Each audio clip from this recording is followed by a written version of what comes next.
मुझे याद है, ये सब शुरू हुआ था एक पुराने फैक्ट्री से। एक ऐसी जगह जहां लोग कहते हैं कुछ गड़बड़ हुई थी। मैं हमेशा अबैंडन्ड प्लेसेस के लिए क्यूरियस था, पर जो मैंने वहां देखा उसने मेरी सोच ही बदल दी। ये कहानी शुरू होती है एक रात से, जब मैं और मेरे दोस्त अर्जुन ने डिसाइड किया कि हम उस पुराने फैक्ट्री का एक्सप्लोर करेंगे, जो शहर के आउटस्कर्ट्स में था। लोग कहते थे वहां मत जाओ, कुछ अजीब है। और जैसे ही मैं वहां पहुंचा, मुझे एक अजीब सी ठंडक महसूस हुई, जैसे हवा में कोई चुपके से घुसाई हो। फैक्ट्री के गेट पर जंग लगी थी और पेंट पुराना और पील हो चुका था। जैसे ही हम अंदर गए, हवा में धूल और पुरानी मशीन्स की खुशबू थी। हर स्टेप पर एको होता और कभी कभी लगता जैसे कोई पीछे से हमारी आवाज रिपीट कर रहा हो। अर्जुन ने फ्लैशलाइट को जोर से पॉइंट किया और एकदम से एक शैडो वॉल पर हिलती नजर आई। मैंने कहा शायद कोई चिड़िया या कैट है, पर दिल में कुछ अजीब सा खौफ था। हमने फैक्ट्री के सेंट्रल हॉल में कदम रखा, जहां पर पुरानी कन्वेयर बेल्ट्स और रस्टेड मशीन्स पड़ी थीं। वॉल्स पर स्टेन्स थे, पुरानी और सूखी हुई खून जैसी। तभी एकदम से एक थोड़ी सी आवाज सुनी, एक हल्की सी चीख या शायद हवा की खरोंच, पता नहीं। अर्जुन ने मुझे देखा और कहा, तूने ये सुना? मैं सिर्फ नॉड कर सका। हम आगे बढ़े। फैक्ट्री के एक कोने में हमने एक छोटा सा ऑफिस देखा, जिसका दरवाजा पार्टली ओपन था। अंदर जाते ही मुझे एक ओल्ड डायरी मिली, जिसमें डेट और नोट्स लिखे थे। मैंने पढ़ना शुरू किया।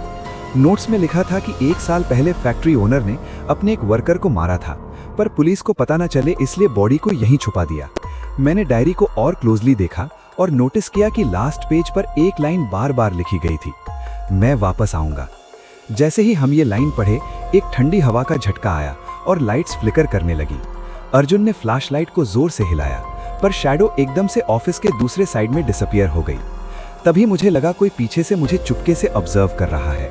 मैंने टर्न किया और कुछ नहीं था, सिर्फ एक अजीब सी चिल हवा और एक पुरानी घंटी की आवाज जो कहीं से बज रही थी। हमने डिसाइड किया कि हम थोड़ा और एक्सप्लोर करें। फैक्ट्री के बेसमेंट की तरफ गए। वहां पर पुरानी स्टेयर्स थी जो गिरती हुई लग रही थी। हर कदम पर धूल उठती और आवाज कर रही थी। बेसमेंट में एंट्री करते ही हमें एक पुराना लॉकर मिला। लॉकर खोलते ही एक पुरानी कोट और शूज निकले और अंदर एक जगह में सॉइल डिस्टर्ब था, जैसे कोई रीसेंट डिग हुआ हो। मैंने अर्जुन से कहा, ये वही जगह हो सकती है जहां बॉडी छुपी थी। तभी बेसमेंट में एक शैडो रैपिडली मूव हुई और एक गैराज डोर बंद हो गया। हम दोनों फंस गए। अर्जुन ने मुझे देखा, क्या तूने कुछ देखा? मैंने सिर्फ हेड शेक किया, पर अंदर का डर और बढ़ रहा था। फिर एकदम से एक स्क्रीम, लाउड और चिलिंग सुनाई दी, जैसे कोई अपनी आखिरी सांस ले रहा हो।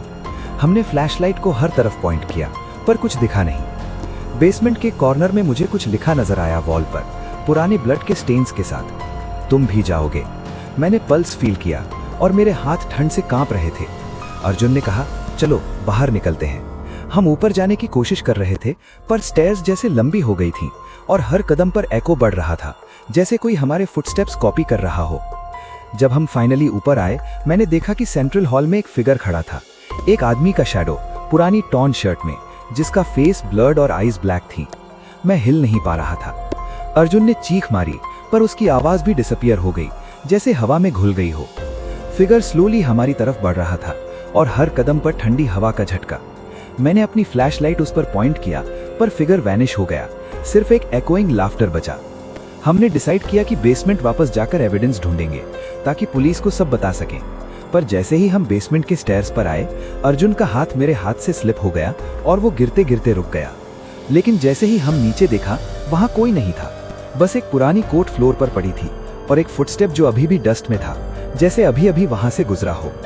बेसमेंट में हमने सॉइल को केयरफुली रिमूव किया और एक स्केलेटन मिला, जिसका हाथ अभी भी क्लच कर रहा था एक पुरानी की को। मैंने की उठाई और तभी लाइट्स फ्लिकर हुई और एक शैडो फिर से वॉल पर मूव हुई और एक वीक विस्पर सुनाई दी, अब तुम भी जाओगे। मैंने अर्जुन को देखा और हम दोनों समझ गए कि ये सिर्फ शुरुआत है। हमने स्केलेटन को रिकॉर्ड किया और वापस बाहर आए। जब हम पार्किंग लॉट में पहुंचे, मैं कार में बैठा और अर्जुन को देखा, पर एक सडन फीलिंग हुई कि कोई अभी भी हमारे साथ है। साइड मिरर में एक फ्लीटिंग शैडो नजर आया, जैसे कोई हमारी गाड़ी के पीछे से फॉलो कर रहा हो।